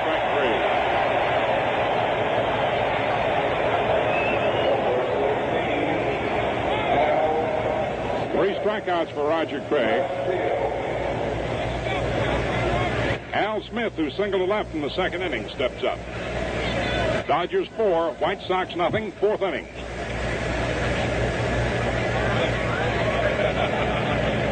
Here's Craig's first pitch. Ball one inside.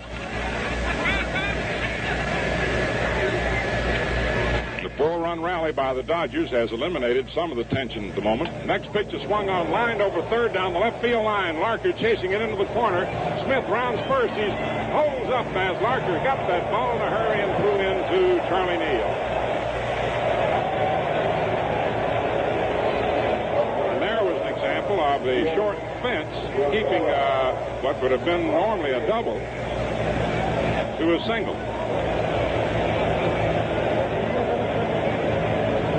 Jim Rivera, who flied to right field in the second inning, steps up. Left-hand hitter. The pitch is swung on and fouled back to the screen. Strike one. That was the fifth hit for Al Smith. Roseboro walks out in front of the plate before returning the ball to Roger Craig. Now Craig says, I don't like the feel of this ball, and asks for a new one. In making baseballs, they're all made by the same company. They take one batch and put them in one bin and stamp them American League balls. Put another batch in another bin and stamp them National League balls with the signatures of the respective presidents of the two leagues on them. They use the National League ball here, the American League ball at Comiskey Park. Here's the pitch, and it's outside for a ball, 1-1. And while they're all made the same, yet the sensitive fingers of the pitcher sometimes detect some little difference in them. The 1-1 pitch is outside, ball 2. Those fingers are very sensitive. They handle that ball more than anyone else. The regulations say the ball shall weigh not less than 5 ounces, no more than 5 1/4. Billy Pierce starts to warm up for Chicago. The pitch to Rivera is outside. Ball 3, 3-1. Pierce is warming up in the event Rivera should get aboard. Al Lopez most likely would pinch hit for Loud. Al Smith on first. 2 outs and a 3-1 count on Rivera. Craig delivers. And it's outside for ball 4. Rivera walks. Smith moves down to second, and we'll look now toward the White Sox dugout. We see Norm Cash moving over toward the bat rack.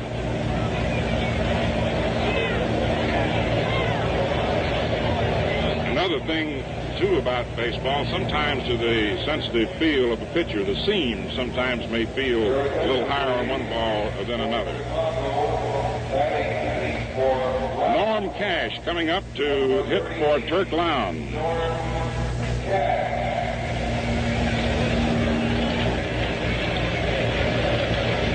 Cash has pinch hit twice in this series without getting a hit. A 6-foot, 185-pounder, going on 25, is from Justisburg, Texas.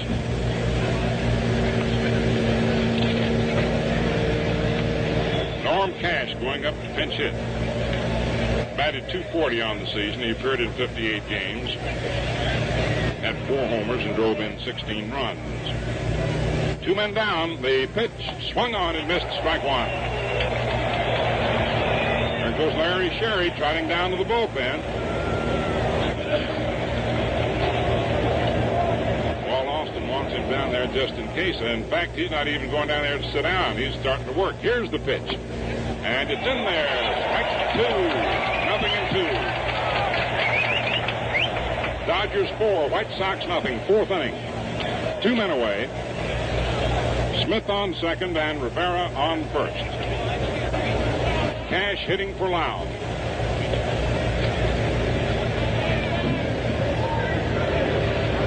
Roger Craig working quickly. Here's the pitch. Swung on and fouled off out of play to the left of the plate. Count remains 0-2.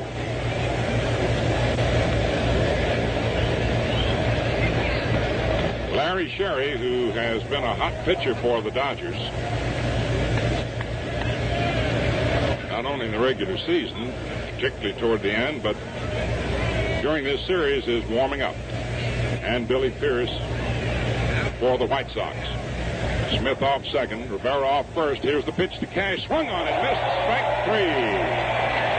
And Craig strikes out the side. No runs, 1 hit, no errors, and 2 men left on. And at the end of 3.5 innings, the score, Dodgers 4, White Sox nothing. Well, Los Angeles fans certainly have had a whale of a lot to sound off about today. And so have I, telling you about Gillette's new 195 adjustable razor. Never before has there been a razor like it. You simply turn the adjusting dial to get 9 different degrees of edge exposure and edge angle. A turn to the left gives less exposure. Dial to the right for more blade edge exposure. One of these settings is just right for you. You get clean shaves, fast shaves with comfort that you may never have experienced before. The Gillette Adjustable is a one-piece razor, changes blades instantly, rinses clean fast, and it's sold with this guarantee: the finest shaves you've ever had or your money back. In trim travel case with Gillette Blue Blade dispenser, the Gillette Adjustable costs only $1.95. See it at a store near you.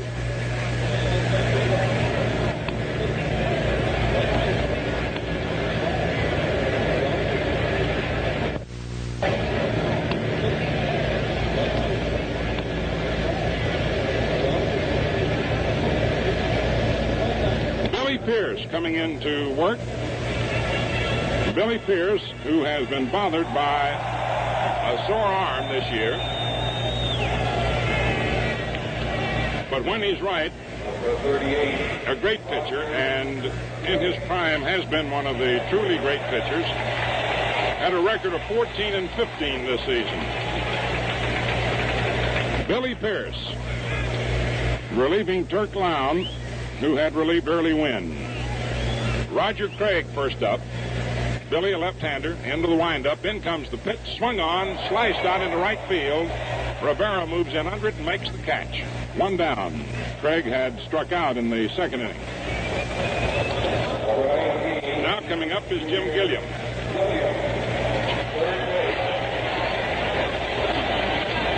Gilliam, a switch hitter, turns around now to bat right-handed against Billy Pierce.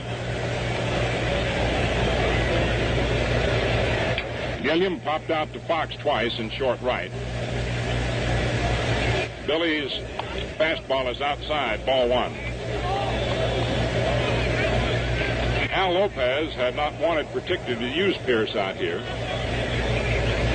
The 1-0 pitch swung on, a ground ball hit to short. Aparicio up with it. The throw to first is in time. And Gilliam is out, short to first, Aparicio to Kluszewski. Now Charlie Neal, who twice hit to the box.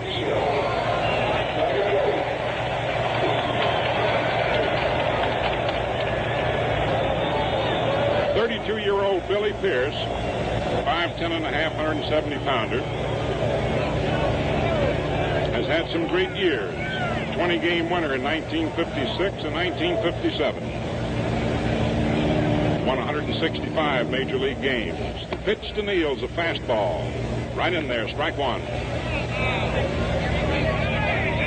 Dodgers 4, the White Sox nothing. It's the last half of the 4th inning. The fastball is swung on, hit off Fox's glove. He picks it up again, throws to first in time. That was a hard smash, and Nelly made a fine play on the ball to knock it down, recover in time to throw out Charlie Neal. No runs, no hits, no errors, no one left on. And at the end of 4 innings of play, the score is Dodgers 4, the White Sox nothing. Ladies and gentlemen, the Gillette Safety Razor Company brings the following announcement in the public interest. Today, 1 out of every 10 Americans is suffering from some kind of mental or emotional disorder. Now, a high percentage like this proves that poor mental health is, of course, nothing to be ashamed of. It's an illness, and it needs to be treated like any other illness. To cure it, we need to understand ourselves better, and we need better public understanding of the problem. Find out more about better mental health. A free booklet is made available to you called How to Deal with Your Tensions. If you'd like a copy of this interesting booklet, simply address a postcard to How to Deal with Your Tensions, Box 3000, New York 1, New York. We pause now 30 seconds for station identification.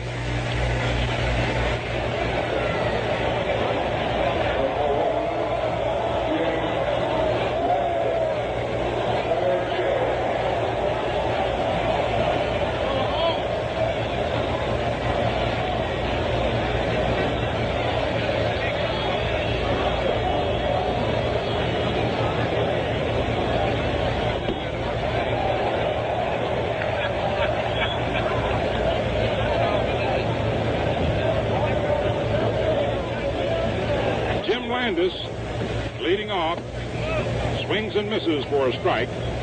He flied to center and grounded to short. Nothing for two. And Roger Craig throws low and away for a ball. It's 1-1.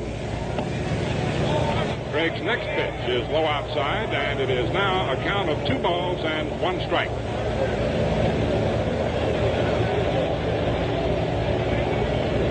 Two and 1 the count on Landis. The next delivery, ball 3, a little high and away. Aparicio on deck and Fox to follow. Dodgers 4, White Sox nothing, 5th inning. Craig to the windup, and the pitch is right over, strike 1, 3-1. Once again, Craig, behind 3-0, comes back into the strike. The 3-1 pitch aimed in there, swung on and missed. Strike 3. Should have said 3-2. 1 away, and here is Louis Aparicio, who walked and singled to right.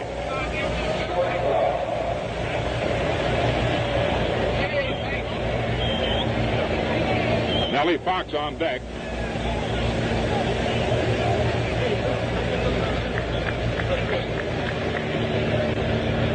Craig's pitch is swung on and popped up into the air, foul down the first baseline. Hodges moves over under it and makes the catch.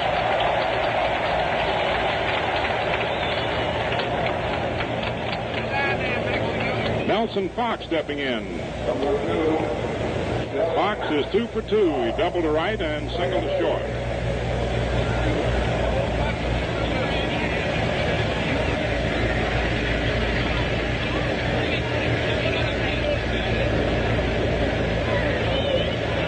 Dodgers 4, White Sox nothing, 5th inning. Craig's delivery. It's over, strike 1. Outfield playing Foxy straight away. Generally, center fielder will play Fox a little more to left center. But Demeter, in this ballpark, is playing him straight away right now. Fox uses a big barreled bat instead of the thin handles that most players use today. The pitch is low and inside for a ball, 1-1.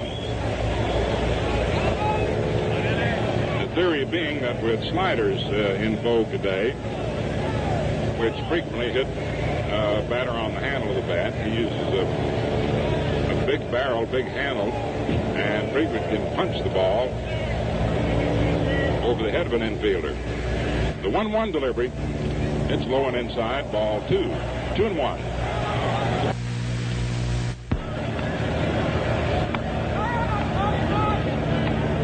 Two men away in the first of the 5th.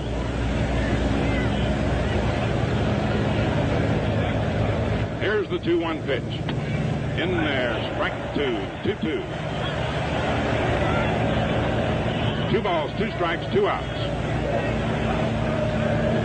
Dodgers leading 4-0. Roger Craig throws. Fox takes high, ball 3. Full count now.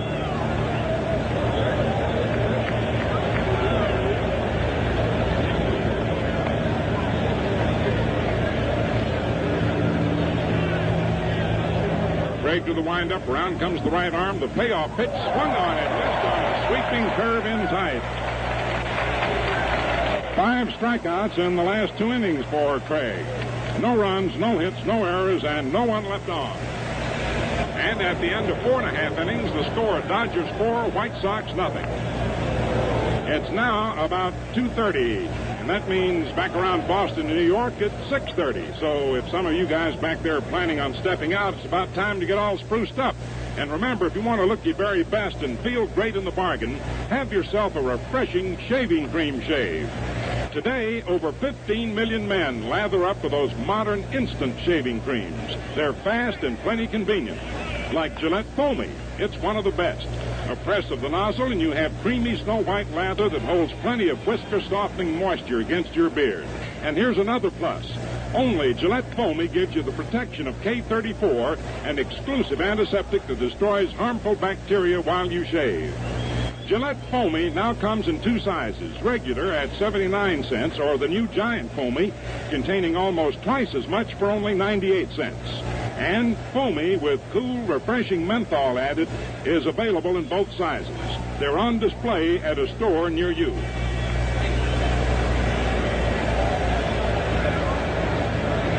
The last half of the fifth inning. And with a great deal of pleasure, I switch this Gillette microphone over to my sidekick for this series, doing a tremendous job before all these 90-odd thousand people and millions from coast to coast. Byram Som. Right you are, Mel. Thank you. And hello, everybody. Once again, we're ready for the last half of the fifth inning, and here's Wally Moon leading off. The Dodgers up front, 4-0 in this game. The fourth of the World Series. A swing and a miss, strike one. Southpaw, Billy Pierce, working in the World Series. You know, Billy was with the Detroit Tigers many years ago, and he did get in the one series game. But over the years, he's been one of the premier left-handers in the American League. Early Wynn just left. I noticed him going just below our broadcasting booth. He's a bit dejected, of course. This was a ball game that Early wanted to win to keep those Chicago Sox moving. Strike two is called on Moon. Today, Moon has delivered with two hits. A single to center, a single to left, and with two down in the third inning, he came across with the Dodgers' first run. The slender southpaw cuts loose with a fastball outside and low. Moon is a fierce competitor. Brought up in the schooling of the ROTC at Texas A&M, and he's been, without a doubt, the most consistent Dodger ball player for the whole season. Walt Austin will tell you that. Fly ball, it's going to go foul to left.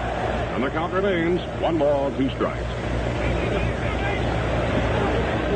I notice in the on-deck circle, the batting hero of yesterday's game coming out. You know who we mean, don't you? Carl Furillo. Pierce, curveball. It's left deep to right field, and that ball is foul. It is foul. It just curled off on the foul side of the pole.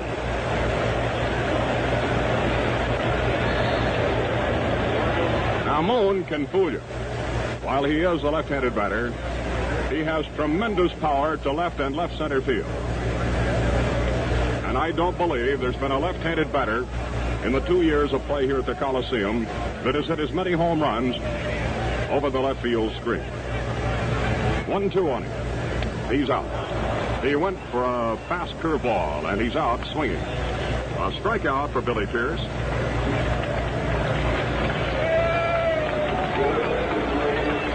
Here comes Carl Furillo, taking over for more money back. Now the Gillette 195 adjustable costs only $1.95 complete with Blue Blade dispenser and travel case. See it soon, won't you?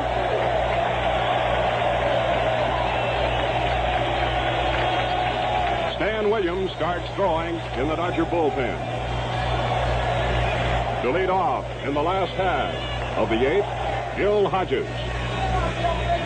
This is a titanic ball game. It's building up.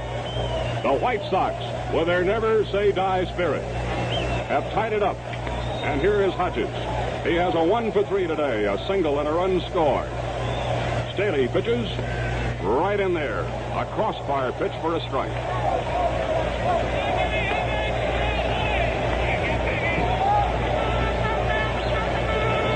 The Dodgers lead in the series 2-1. Tomorrow, final game to be played here in the Coliseum. Hodges sends a long high fly to left. Will it get over the screen? Back she goes. It's a home run.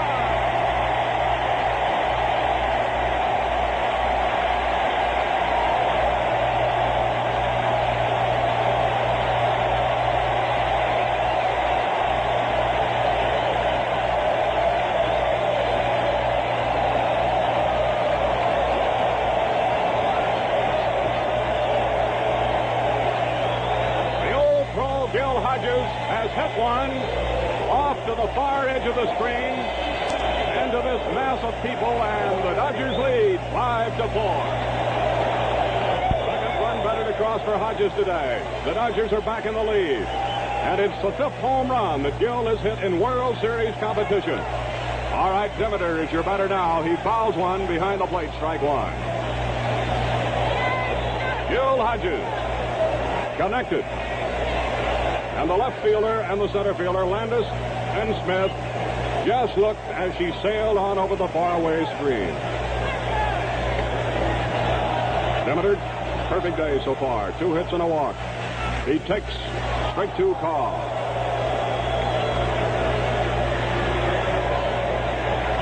No sooner did Lollar make good use of the home run ball to tie the game, and Gil Hodges comes back to put L.A. in the lead. Swing and a miss. That's all for Demeter. He goes down swinging. A strikeout for Staley, his second. Now John Roseboro.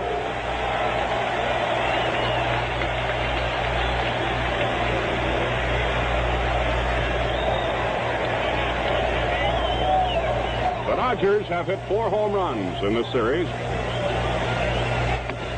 High to Roseboro, a fastball, 1-0. In Chicago, in the second game, Charlie Neal hit 2 and Chuck Asijan hit 1 as a pinch hitter. Hodges gets his, leading off in the 8th inning.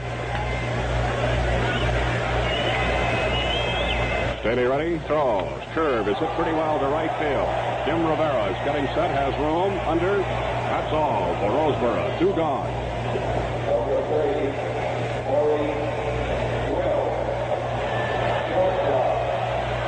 Shortstop Maury Wills.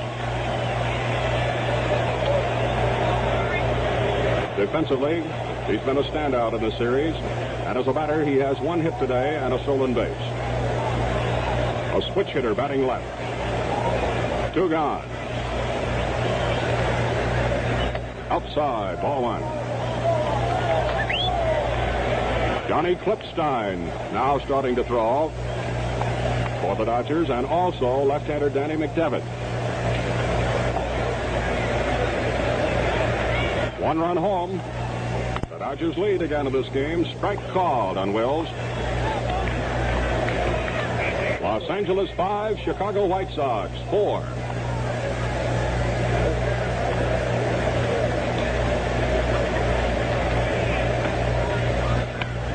There's a half swing, a little tap. It's out just out of the reach, though, of Bill Goodman, third baseman, giving it a chase. Strike 2.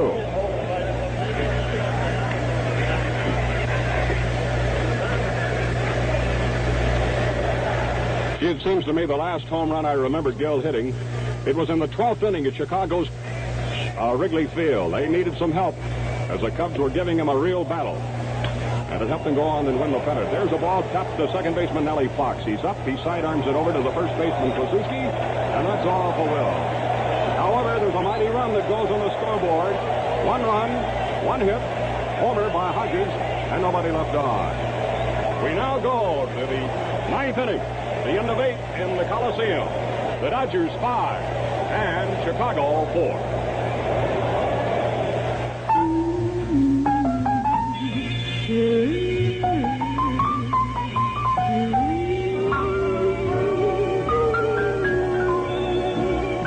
Just twist that dial, you're all set with the adjustable razor by Gillette. To shave so easy, fast and clean. To try it and see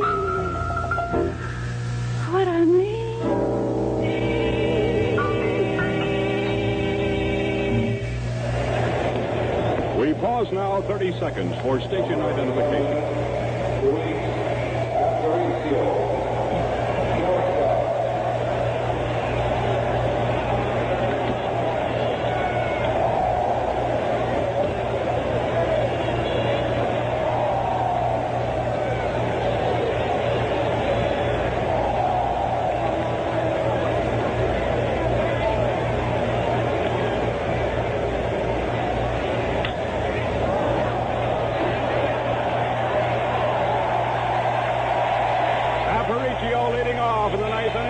The ground ball to short. He's out. He's out on the first pitch.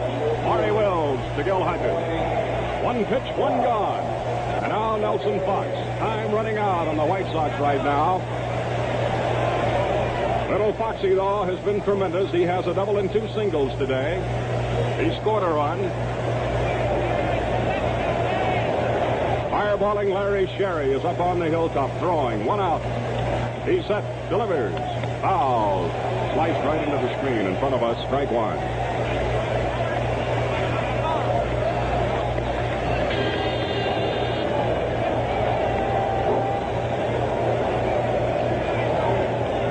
Fox batting.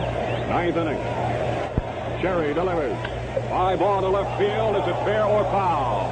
It's a foul. It's into the stands for the foul ball. Strike 2. If you missed out on the scoring in the early part of the game, Mel Allen will be along for a recapitulation a little later. Right now, we stay with every pitch for Gillette in the 4th game of the World Series. 1 out. The White Sox trailing 5-4. New ball being put in play.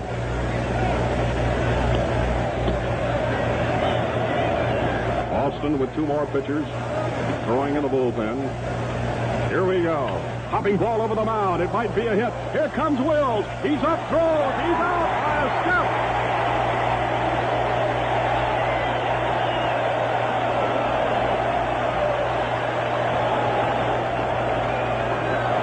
We have to have 2 of the greatest fielding shortstops in baseball operating in this series. Maury Wills has thrown out. Nelson Fox, 2 gone. What a play. It started out a high chop ball over the mound. Wills cut it off, fired in a flash to first base to Gil Hodges. 2 gone now. Here's the mighty Clue, Ted Kluszewski. 1 caught.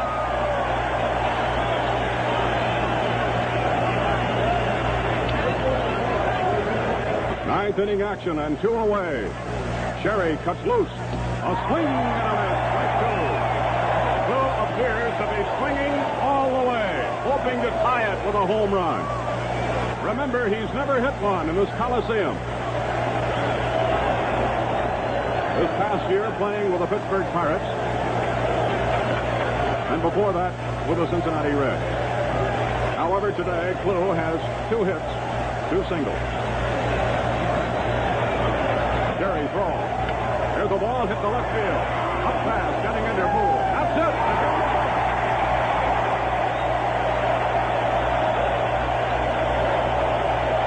Los Angeles wins it 5-4.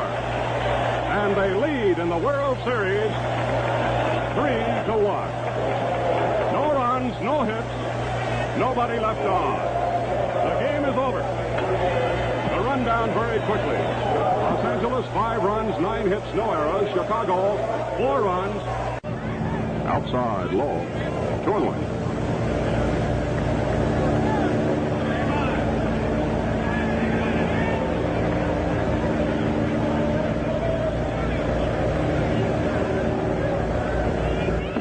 Low, outside. 3-1. Now, up to now, Craig has not hurt himself with bases on balls. It's true, as Mel was telling you in the early part of the game, he was behind 3-0 to quite a few of these batters. But he seemed to get the right pitches over. He walks him, though. Ball 4, it's low. Smith goes to first. Kluszewski edges on to second base. It's the 4th walk allowed by Roger Craig.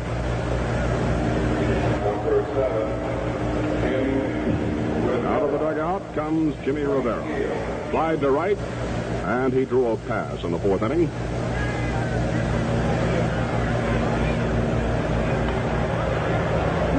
Once again, Larry Sherry starts tuning up.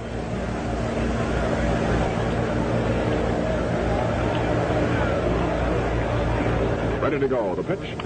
Rivera fouls one. It's going to go to the crowd. Strike one. Gerry Staley is starting to throw in the Chicago bullpen.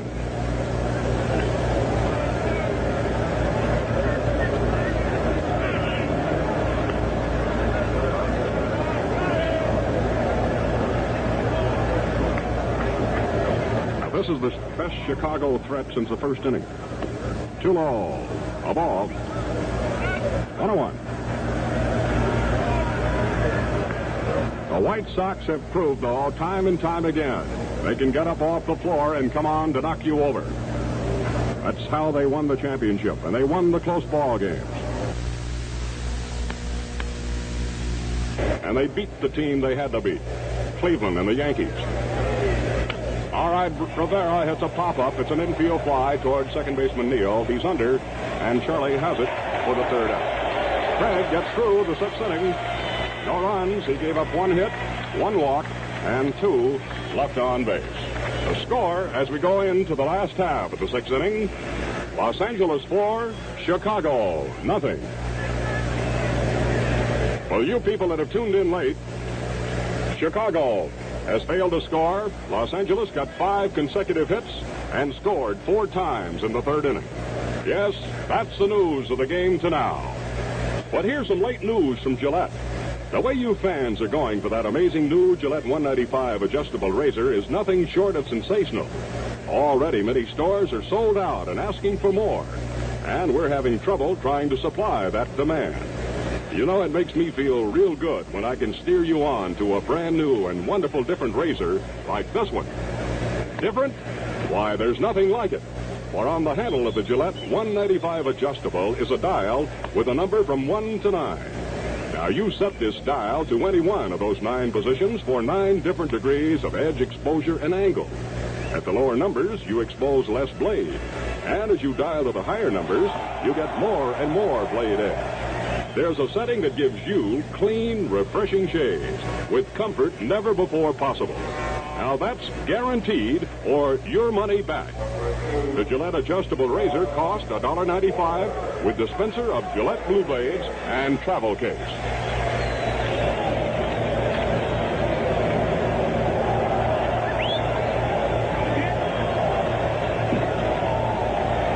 Demeter is to bat. Teammates call him the Hawk. And he certainly is one of the stars of the future in the scheme of things here in California. The pitcher, Billy Pierce, low and inside, ball 1. Demeter has come up with 2 hits today. He also scored LA's 4th run. Fastball, he went for it. 1-1. This fella got a start the early part of the year in center, and he was great. He carried the ball club for a while. Very tall and lean. Inside, 2-1.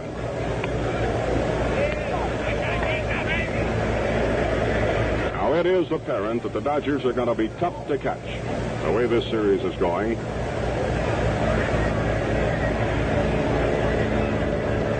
Pierce throws as a curve. It's slapped viciously out past third foul. Skidding right on by Pee Wee Reese. 2 balls and 2 strikes.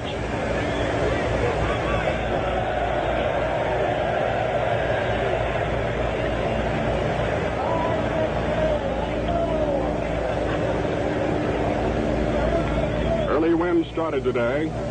He was driven out after 2 2/3 innings.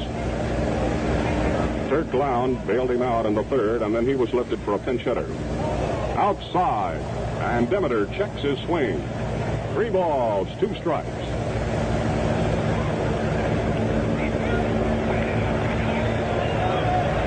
Now, Billy's had some difficulty with his back and his arm, but you never know it the way he's throwing that ball. 3-2.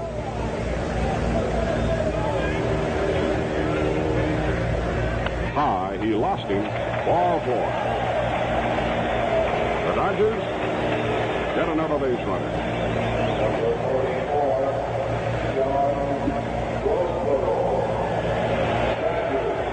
Johnny Roseboro, who was a real stick-out yesterday. He cut down 3 of these fast-moving socks on the base paths. And all in all, he does an excellent job of handling this pitching out here. As a batter today, he has 1 for 2. High, ball 1. Now, he did have some difficulty at the midway point of the season. He tried wearing glasses, and then he discarded them about 2 weeks before the season ended. Left-hander with good power to right. He bunts. Pierce coming off the mound. He lets it get by, and everybody is safe. It looks like a duck soup pickup, but Pierce lets the ball play him.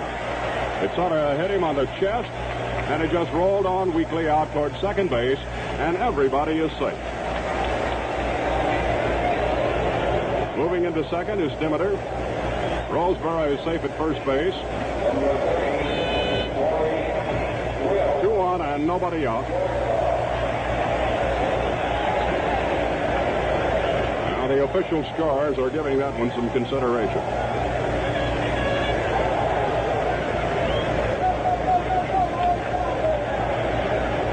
It is going to be ruled an error. Error. That's the 3rd miscue by the White Sox.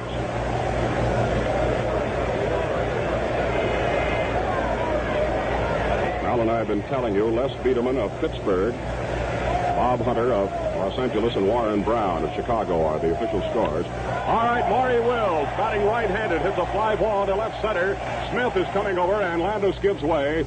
Smith has it for the out, and the 2 runners hold. That started out like it might reach the screen in left center. Maury Wills retired. Score again is 4-0. Los Angeles lead. We're in the 4th game of the World Series. We're at the Coliseum. The greatest crowd in the history of World Series competition watching today. Rather unbelievable, isn't it? That on a Monday we would even have more people than we had here yesterday. Now coming out to bat, Craig. Roger Craig struck out and fired out to right. 2 men are on. Demeter at second. Roseboro at first. They're looking for the bunt. The pitch is high. Ball 1.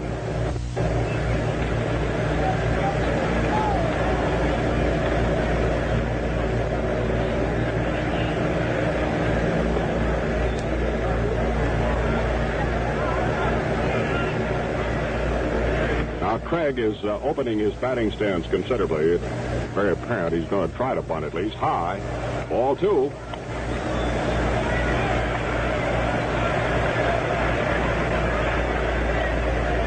All of the Dodger runs came over in the 3rd.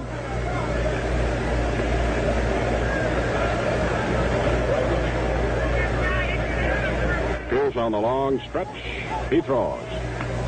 Outside. Ball 3.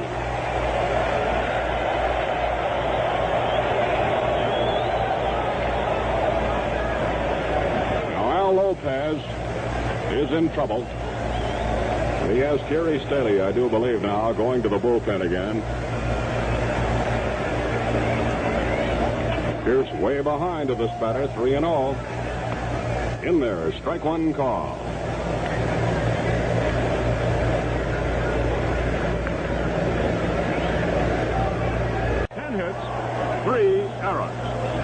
Now, in just a moment, we will review the highlights of today's game for you.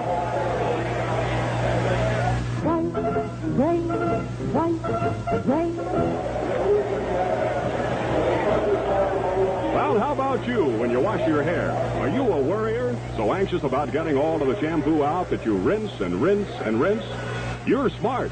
Shampoos can leave a residue, making hair dull, hard to manage. Not so with White Rain shampoo. White Rain rinses clean, twice as clean. Dirt rinses away. Leftover shampoo rinses out, too. That's why, after a White Rain shampoo, your hair is easy to manage, bright as sunshine, feels cleaner, stays cleaner longer. Discover the wonderful White Rain difference yourself, girls. Tonight, wash your hair with White Rain shampoo, crystal clear or lotion. Both rinse twice as clean. White Rain, use new White Rain shampoo tonight, and tomorrow your hair will be sunshine bright. White Rain. The Chicago White Sox are down in games 3-1. Only 3 times in the history of a World Series has a team down in games 3-1 ever come back to win it. The Boston Red Sox against the Pirates in 1903, the Pirates against the Senators in 1925, and just last fall, the Yankees came from behind down in games 3-1 to win the last 3 to beat the Milwaukee Braves. And thus the Chicago White Sox are faced with almost insurmountable odds as the Dodgers, back in their own backyard, have won their second straight here. They took the second game in Chicago and lead in games now 3-1. Today it was Roger Craig and Larry Sherry who combined to beat back the battling White Sox. It was Larry Sherry who made his third straight appearance in relief, just a youngster. 24 years old, a native of Los Angeles, now lives in Pueblo, Colorado, who came on to relieve Craig in the 8th inning and gets credit for the victory, with the veteran Gil Hodges, who has been in so many World Series, coming through with a home run in the 8th inning to break the 4-4 tie. For those who tuned in late, in the 3rd inning with early Wynn starting with 2 outs, Moon singled to left, Larker singled to center. Moon went on to third and scored on an error by Landis on his throw, with Larker taking second, scoring on Hodges' single to left. Demeter singled Hodges to third, and Roseboro singled a run home. And there were 4 runs in, the 4th run coming in, by the way, on a passed ball. And the White Sox were blanked by Roger Craig until the 7th inning, when, with 1 out, Landis singled. With 2 outs, Fox beat out an infield hit. Kluszewski singled home a run, and Sherm Lollar hit a 3-run homer, dramatically putting the White Sox back into the ball game. And thus it was 4-4, with Lown and Pierce and Staley coming in relief of Wynn and pitching magnificent ball. And then in the last half of the 8th inning, Gerry Staley, after retiring the Dodgers in order in the 7th inning, gave up a home run to Gil Hodges, leading off in the last of the 8th, and then young Larry Sherry made it stick as he went to work in the 9th inning and retired the White Sox in 1-2-3 fashion. And so it is a youngster by the name of Larry Sherry who has come in from that bullpen 3 times in 3 games in a row to help preserve Dodger victories, getting credit for this one, the losing pitcher being Gerry Staley, and the timely playing, the clutch hitting, the fine defensive play of the Dodgers, putting them well out in front in this series, 3-1. And now tomorrow, it'll be Bob Shaw battling to put the White Sox back into this World Series. And remember, only 3 times in the history of the World Series has a team down 3-1 ever come back to win it. This broadcast is authorized under broadcasting rights granted by the Commissioner of Baseball solely for the entertainment of our listening audience. And any publication, rebroadcast, or other use of the descriptions and accounts of this game without the express consent of the Commissioner is prohibited. Our thanks to our NBC engineer, Howard Cooley. This broadcast was produced by NBC sports editor Paul Jonas. Broadcast time tomorrow for the 5th game in the Great Series is 4:45 Eastern Daylight Time. Plan to be with us and enjoy the fun. This is Mel Allen with Byram Som saying smooth sailing, smooth shaving, and good afternoon for your host, the Gillette Safety Razor Company. This is the NBC Radio Network.